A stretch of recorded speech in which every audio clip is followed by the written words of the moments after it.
Hey everybody, Christopher here. I'm back with another Your Toy Box opening, and as you can probably see, this one is significantly larger than the past ones that I've done. This is, let's see, I have one of the other ones here I can show you. This is an older Your Toy Box. And it's, decent sized box, standard, pretty much standard shipping size for a mailer box. But this one I'd say is probably about 3 times the size of it. So I'm a little curious as to what's in here. It's got a little bit of weight to it. It's not super heavy or anything, but it's got a bit of heft, a bit more than I was expecting given some of the other boxes that I've opened up. But I guess there's nothing else really to say but to open it up and get into it. I've already cut the tape on it. I haven't opened it though. So I'm gonna try to not look in here as best as possible. Got the bubble wrap here. And let's see. Oh my goodness. The very first thing here is an Enterprise D. I believe this may be the Diamond Select version, judging by the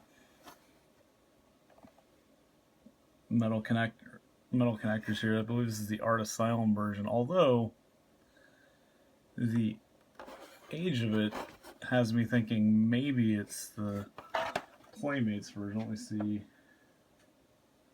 Yeah, 92, yeah, this is the Playmates version. I didn't know they did the metal tabs on the nacelles. I wonder, when we get to the end of the box, I'll have to pull the rest of it out and see if the nacelles are in there. That is really cool.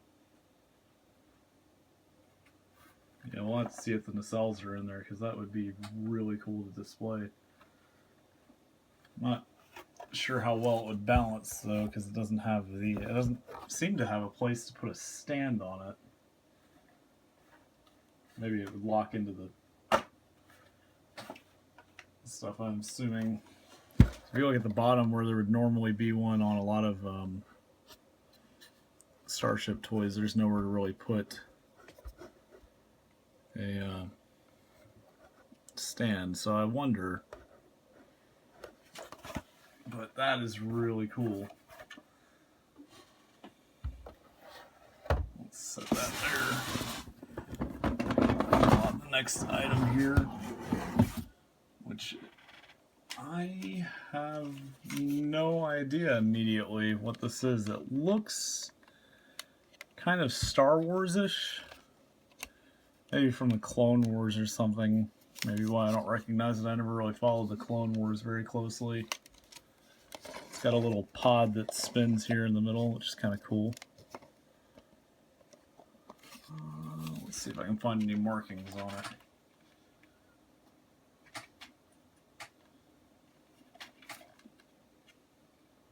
The design does look very Star Wars, but I'm not seeing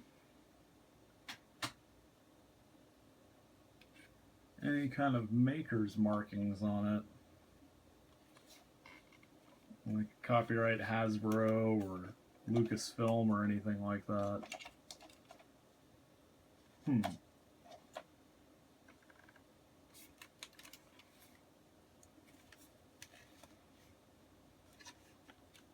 I want to say I've seen this before, but I don't immediately recognize it. It's got a sort of 3-wing design. And it's got some weathering on it.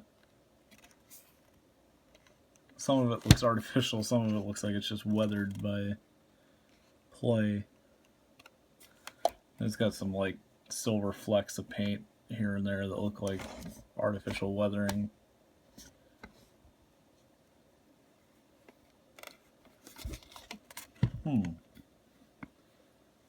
That's like I said, it looks kind of Star Warsy, but the lack of any kind of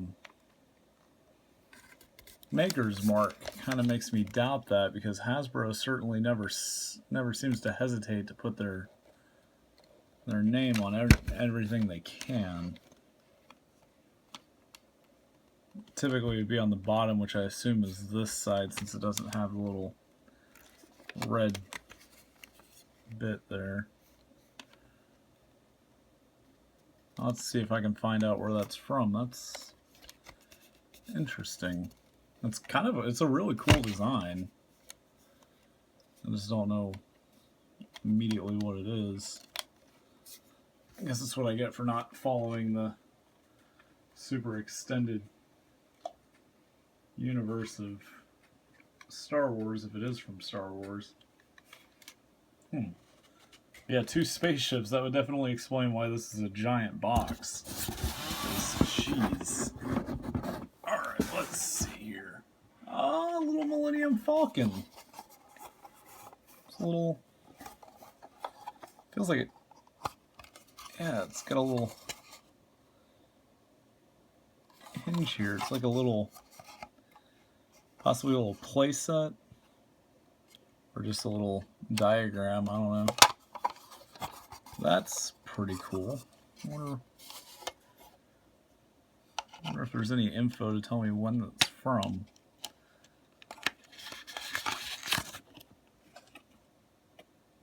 '98, it looks like.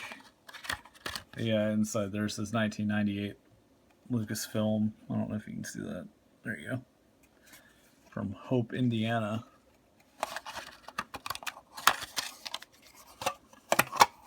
Or Hope Industries, I don't know. That's pretty cool. It's fairly well detailed.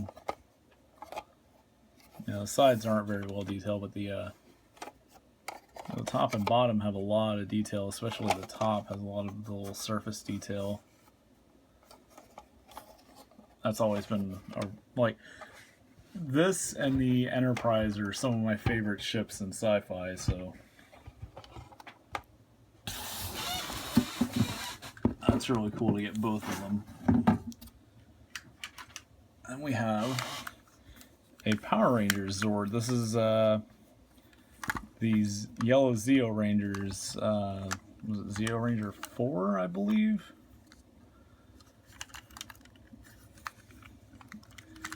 Yeah. Feels like the springs may be a little... oh no, there we go. The these would fold up and transform and, you know, make the, looks like it would make the arms fold apart.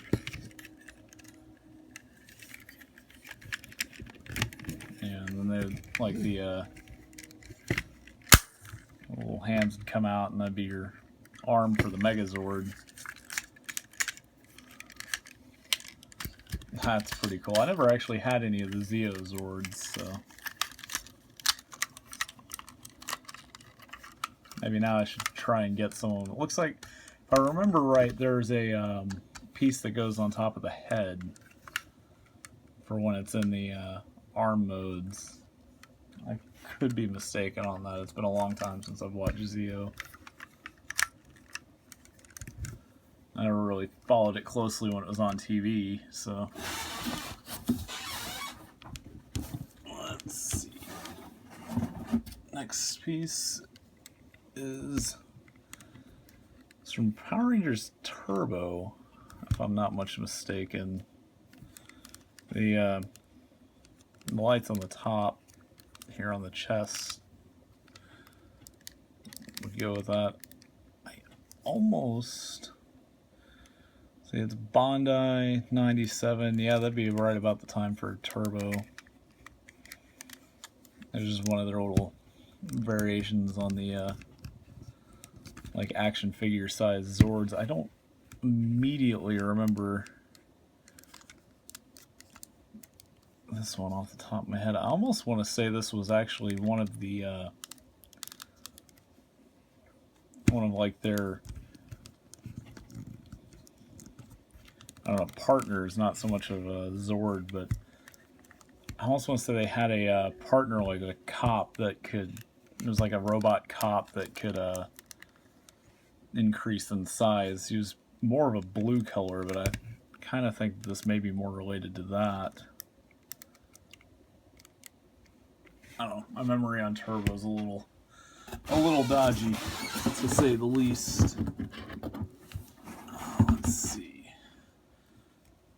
Oh, nice. These are one of the old talking Star Trek Next Generation figures. This is Jean-Luc Picard.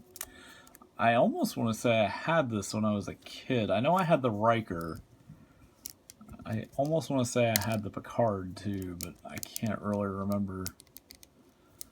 But I'm sure the batteries are long since shot. Yeah, probably really corroded in there too. I might see if I can take it apart and put new ones in there. But has a little button on the back here, and it would say phrases from the show when you pressed it. I think it takes like 2 or 3 LR-44s.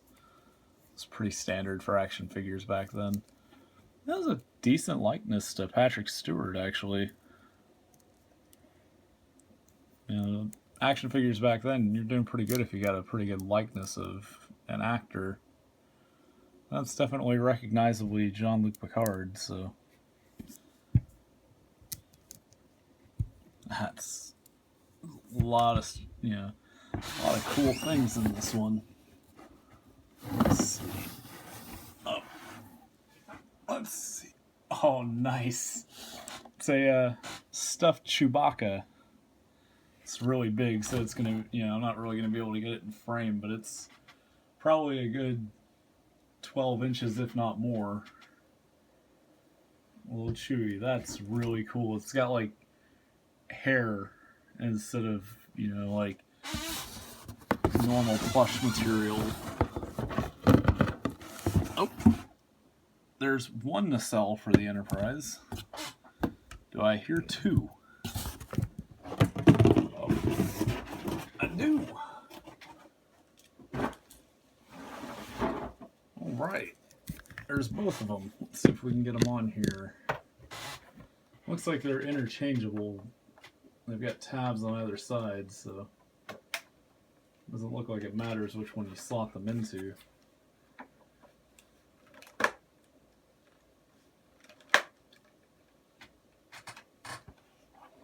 And there we have the Enterprise. That is really cool. I was not expecting to get a complete Enterprise. I'll have to see if I can clean this up. I may see if there's someplace I can get replacement decals, because these decals have seen better days.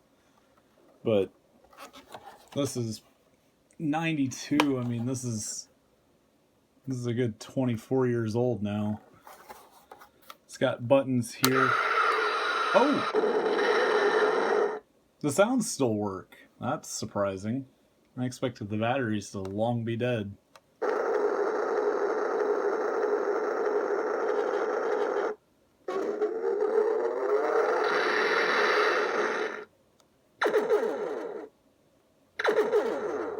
Looks like they all just have one sound.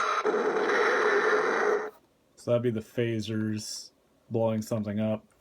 These are their buttons along the spine here. This one's the torpedoes. The second one's the phasers. That's going to warp.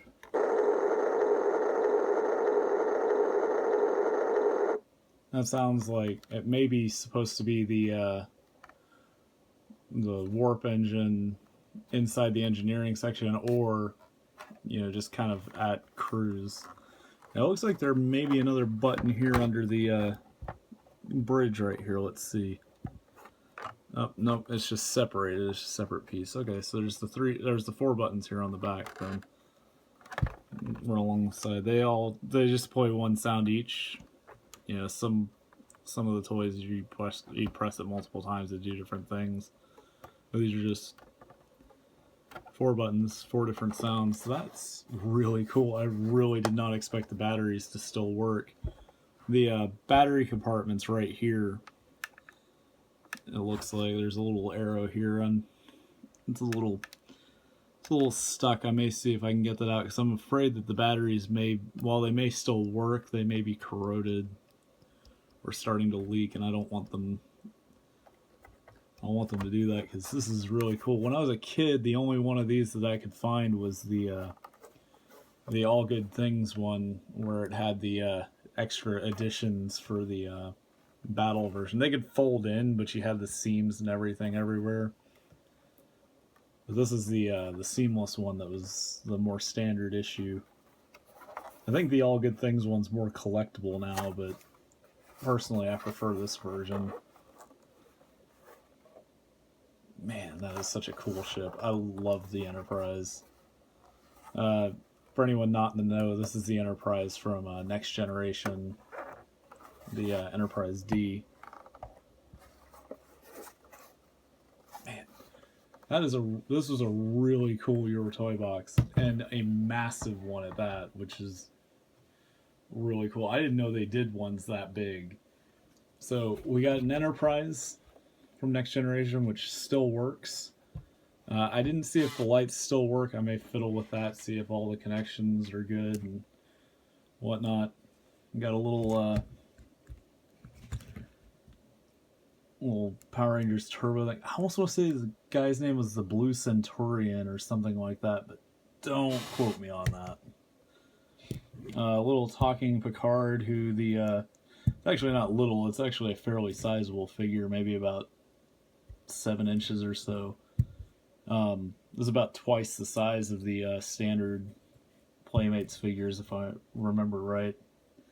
But the batteries in it are either dead or corroded or even gone. They may have taken them out, but the button still feels pretty responsive, so if I swap the batteries out, it might work. Then Zeo Zord, which I know some of those are pretty rare. I don't know about that one. Fairly sizable Chewbacca plush here. We'll put in the background there. Little Millennium Falcon. And then a ship, I believe, from Star Wars. I'm gonna have, like I said, I'm gonna have to see if I can find out any info on it. It does look pretty Star Wars-y, but doesn't have any maker's marks on it. But yeah, that's a really cool Your Toy box. I love these. This has been one of the most fun things I've found to subscribe to in a while. Definitely like it better than Loot Crate. If you're at all interested, I'll put a link in the description. You just go and sign up. You get to choose, areas of interest, and they'll try to find you toys, vintage or modern, that fit within those categories. So you'll have like 90s, like, you can do like Star Trek, Power Rangers, that sort of thing. But yeah, check it out. It's $25 a month, which, I mean, I'm fairly sure that the Enterprise there alone probably would be able to sell for more than $25 if I really wanted to sell it. So lots of bang for your buck. Pretty valuable, or pretty good value for 25 bucks. And the nostalgia, you can't beat it. I mean, if you grew up in the 90s or the 80s and you get some of these stuff, like, I've gotten real Ghostbusters, Power Rangers, lots of Star Wars stuff, Star Trek. I mean, this is my childhood right here, so I love it. But yeah, if you're interested, sign up. I'll try to have another one of these up. I've got a box somewhere, I do believe. I'm not sure where I've put it. I was going to do this one and that one together, but I couldn't find the other one, so I went ahead and did this one. But I'll see if I can find that one, and when I do, I'll record an opening of it, and I'll upload that. But until next time, you guys take care. All right, bye.